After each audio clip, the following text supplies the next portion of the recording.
গণিত প্রকাশ নবম শ্রেণী কোষে দেখি ১.৩ কোশ্চেন নাম্বার ৫ এবং ৬।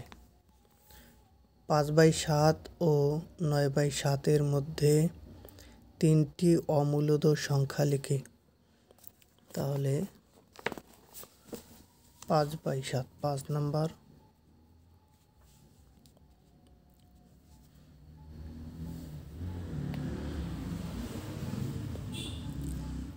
৫/৭ ও ৯/৭ এর মধ্যে ৩টি অমূলদ সংখ্যা লিখতে হবে। প্রথমে আমরা ৫/৭ 7 দিয়ে ৫কে ভাগ করি। ভাগ যায় না, তাই 0.0 দিয়ে এখানে একটা শূন্য নেই। তাহলে আমরা পাচ্ছি ৭/৪৯ বিয়োগ করলে পাচ্ছি ১, একটা শূন্য আমরা পাই। ৭/১ 7 বিয়োগ করলে পাচ্ছি ৩, আর একটা শূন্য। ৪/২৮ বিয়োগ করলে 2, আর একটা শূন্য। ৭/২ 14 বিয়োগ করলে 6, আর একটা 0। ৭/৮ 56 বিয়োগ করে আমরা পাচ্ছি 4, আর একটা 0। ৫/৭ 35 বিয়োগ করলে আমরা পাচ্ছি 5। এখন এইখানে যদি আমরা আরেকটা 0 নেই, তাহলে এই 5 0 একই হয়ে যায়। সেজন্য আমরা এই 5-এর উপরে একটা পৌনঃপুনিক, আর এইখানে আমরা নিয়েছিলাম ৭/৪৯ 50-এর নিচে, তাই 7-এর উপরে আরেকটা পৌনঃপুনিক, অর্থাৎ এরপরে আবার 7 1 4 2 8 5 এগুলো রিপিট হতে থাকবে। এইবার আমরা ৯/৭কে 7 দিয়ে 9কে ভাগ করি। প্রথমে আমরা পাচ্ছি ৭/১ 7 বিয়োগ করে আমরা 2 পাচ্ছি। ভাগ যায় না, তাই দশমিক দিয়ে এখানে 0 নিলাম। ৭/২ 14 বিয়োগ করে 6, একটা 0 আমরা এমনিতেই পাই। ৭/৮ 56 বিয়োগ করে আমরা পাচ্ছি 4, আর একটা 0 এমনিতেই পাই। ৫/৭ 35 বিয়োগ করে 5, একটা 0 এমনিতেই পাই। আবার আমরা পাচ্ছি ৭/৪৯ বিয়োগ করে আমরা পাচ্ছি একটা 1, 0 একটা আমরা এমনিতেই পাই। আবার আমরা পাচ্ছি ৭/১ 7 বিয়োগ করে আমরা পাচ্ছি 3, তাহলে 0 আমরা একটা এমনিতেই পাই। ৭/৪ 28 হয় বিয়োগ করে 2। এখন এই 2-র পরে আমরা যদি 0 দেই, তাহলে আমাদের এই 20টা আবার রিপিট হয়, অর্থাৎ এর উপরে আমরা একটা পৌনঃপুনিক দেব। আর এখানে আমরা 14 পেয়েছি, এই 7/২ 14 হয়েছিল, তাই এই 2-এর উপরে আমরা একটা পৌনঃপুনিক দিই। তাহলে আমরা কি পেলাম? আমরা পেলাম ৫/৭ = 0.714285। এখানে পৌনঃপুনিক, এখানে পৌনঃপুনিক। এবং আমরা 9/7 পেলাম 1.285714। এর উপরে একটা পৌনঃপুনিক এবং এর উপরে একটা পৌনঃপুনিক। তাহলে এখন আমাদেরকে এই দুটি সংখ্যার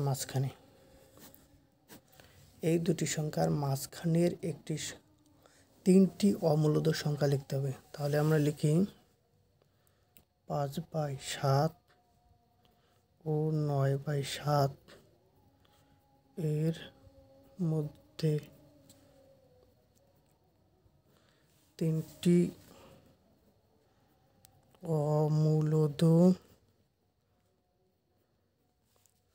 সংখ্যা হলো, দেখো আমাদের রয়েছে 0 পয়েন্ট। প্রথমে আমরা দেখি 0.71, এটি ছোট এবং 80 এবং 80-র মাঝখানে নিতে হবে। তাহলে আমরা এখানে 71 আছে, আমরা এর থেকে বড় নিতে পারি, 0.72 নিতে পারি। এইবার আমরা কিছু করব না, 7.2টাকে 2বার লিখে দেব, তারপর 7.2টাকে 3বার লিখব, তারপরে 7.2টাকে 4বার লিখব, এরকম করে তারপরে এবার 5বার, তারপর এবার 6বার, এরকম করে লিখতে গেলে আমরা একটি অমূলদ সংখ্যা পাবো। তাহলে 7.2 গেল, আমরা এখানে 0.73 লিখতে পারি, আবার 733, 7333, 73333, 4টে 3, এরকম করে আমরা লিখতে পারি। এটা হচ্ছে একটা অমূলদ সংখ্যা। অথবা এরকম করে 3 4 7 4 7 5 7 6 7 8 7 9, এরকম করে আমরা লিখতে পারি। তারপরে আমরা 7-এর পরেও নিতে পারি আমরা 0.8, এটাকেই আমি বাড়িয়ে দিলাম, যে কোনো একটাকে বাড়ালেই হবে। 8-এর পরে আমরা নিতে পারি 80, 800, 8, 3টা 0, 8, 4টে 0, এরকম চলতে থাকবে, 8, 5টা 0, 6টা 0, এরকম করে। তাহলে অথবা এখানেও আমি নিতে পারি 0.81ও নিতে পারি, 811, 8111, 81111, এরকম করে চলতে থাকবে। তারপরে 5টা 1, এরকম করে। তারপরে 82, 83, 84, এরকম করে আমরা নিতে পারি, বা 8, 5, 8, 6, 8, 7, 8, 9, এরকম করে আমরা নিতে পারি। 0.90, 900, 9, 3টে 0, 9, 4টে 0, এরকম চলতে থাকবে। এরকম যে কোনো সংখ্যা নিতে পারি। তাহলে এই সংখ্যাগুলো আমাদের এটি এবং এটির মাঝখানে হবে। অথবা আমরা এটার থেকে কম নিতে পারি, যেমন এখানে রয়েছে 1.28, আমি নিতে পারি 1.21 নিতে পারতাম, 211, 211, 1, 2, 1, 2, 3, 4, এরকম ডট ডট ডট ডট করে এরকম অসংখ্য সংখ্যা নিতে পারি আমরা। ওকে। অথবা আমি 1.20 নিতে পারতাম, 28-এর থেকে কম নিতে হবে। ওকে, 20, 21 বা 22, তাহলে 200, 2, 3টে 0, 2, 4টে 0, এরকম চলতে থাকবে। এরকম আমরা অসংখ্য সংখ্যা নিতে পারি দুটি অমূলদ সংখ্যার মাঝখানে। তার মানে দুটি মূলদ সংখ্যার মাঝখানে অসংখ্য অমূলদ সংখ্যা আমরা খুঁজে পেতে পারি এরকমভাবে। ওকে।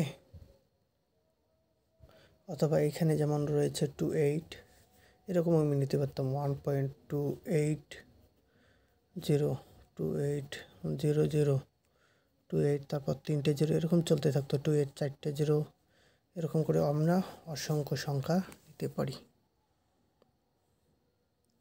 এবার আমি 6 নম্বর দেখি। আমাদের 6 নম্বর কোশ্চেন রয়েছে 3/7 ও 1/11। তাহলে আমি এখানে 6 নম্বর দিচ্ছি। 3/7, 7 দিয়ে আমি প্রথমে 3কে ভাগ করে দিই, দেখি কী হয়। এখানে আমি 0 দিয়ে এখানে একটা 0 নিলাম, তাহলে আমি পাচ্ছি 4, 7, 28, বিয়োগ করে পাচ্ছি 2। এখানে 0 আমি পাই, 7 দুগুণ আমি পাচ্ছি 14, বিয়োগ করে 6, এমনি একটা 0 পাই আমরা। তাহলে 7, 8, 56, বিয়োগ করে 4, 0 পাই, 5, 7, 35, 5 আমরা পাই, 0, 7, 7, 49, 1, 0। ওকে, 7 একে 7, বিয়োগ করে আমি পাচ্ছি 3। তাহলে এক্ষেত্রে আমরা যেটা পাচ্ছি, এখন আবার 0 যদি আমি দিই তাহলে এইটা আবার রিপিট হচ্ছে। তাহলে আমরা এখানে একটা পৌনঃপুনিক দিই, আর 28 আমরা পেয়েছি 4, 7, 28, তাহলে এখানে একটা পৌনঃপুনিক দিই। পরবর্তী সংখ্যা রয়েছে আমাদের 1/11। তাহলে 11 দিয়ে 1কে আমরা যদি ভাগ করি, 0 পয়েন্ট দিয়ে এখানে 0 নেব, তবুও দেখছি আমি ভাগ করা যাচ্ছে না। তাহলে এক্ষেত্রে আমরা এখানে আরেকটা 0 দিয়ে এখানে আরেকটা 0 নেব। যেহেতু দশমিকের পরে আমরা এখনও কোনো সংখ্যা বসাইনি, তাই এখানে 0 দিতে হচ্ছে। এমনিতেই আমরা অন্য সময় একটা করে শূন্য এমনি নিতে পারি, কিন্তু এক্ষেত্রে আমরা পাবো না, কারণ এখানে আমরা কোনো সংখ্যা বসাইনি। তাহলে এবার দিই 9 11 99, বিয়োগ করলে আমরা 1 পাচ্ছি। এখন আবার যাচ্ছে না ভাগ। আবার দেখো, আমি যদি এইখানে আবার একটা 0 নেই, তাহলে আমাদের তারপরে আবার একই রকমভাবে 100 রিপিট হবে। তাই আমরা এখানে একটা পৌনঃপুনিক দেব, আর যেহেতু এইটাতে আসছে 0টাই, তাই এইখানে একটা পৌনঃপুনিক দেব আমরা। ওকে, কারণ এখানে 0909 এরকম করে চলতে থাকবে। তাহলে আমরা কি পেলাম? প্রথমে আমরা পেলাম 3/7 = 0.428571। এখানে পৌনঃপুনিক, এখানে পৌনঃপুনিক, আর 1/11 = 0.09, এখানে পৌনঃপুনিক, এইখানে, অর্থাৎ এগুলো রিপিট হতেই থাকবে। এক্ষেত্রে 428571 রিপিট হতে থাকবে, এক্ষেত্রে 090909 রিপিট হতে থাকবে। তাহলে এই দুটি সংখ্যার মাঝখানে আমাকে দুটি অমূলদের সংখ্যা লিখতে হবে। এক্ষেত্রে দেখো, আমরা পাচ্ছি এটা ছোট সংখ্যা, এটা বড় সংখ্যা। তাহলে আমাকে এর থেকে বড় হতে হবে, আর এর থেকে ছোট হতে হবে, আর এর থেকে বড়। তাহলে আমি লিখতে পারি 3/7 ও 1/11 এর মাঝের দুইটি অমূলদ সংখ্যা। তাহলে লিখে দেখি। তাহলে 0.09 থেকে বড় সংখ্যা আমরা কি পেতে পারি? এর পরের সংখ্যাটা আমরা পেতে পারি 0.10 পেতে পারি। এবার 1কে দুটো 0, 1 তিনটে 0, 1